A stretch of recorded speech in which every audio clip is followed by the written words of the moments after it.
Welcome to Sweet Life Beat Life. We hope this video helps. In this video, I will show how to fold Toyota Camry back seat only way. First, lower the headrests and reach the release tab on the top of the seat back, then pull it toward you.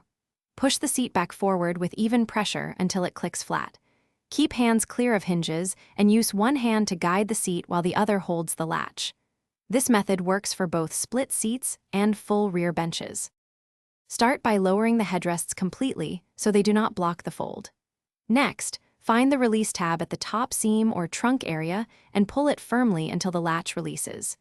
Use your free hand to guide the seat back forward and lay it flat, confirming the lock engages. If the seat feels stuck, double-check there are no straps or items caught in the hinge area before applying more force. If the seat back refuses to fold, inspect the trunk side for a secondary release lever that some models use.